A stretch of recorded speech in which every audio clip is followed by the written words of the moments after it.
So in this follow-up question, we are going to look at avoid areas.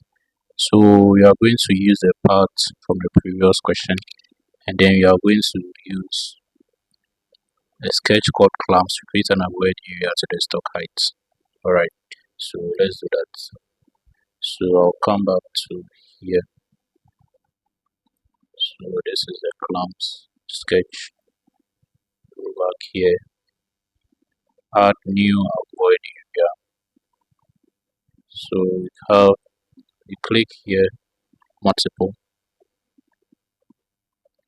clamps. So you are going to set it up to stock.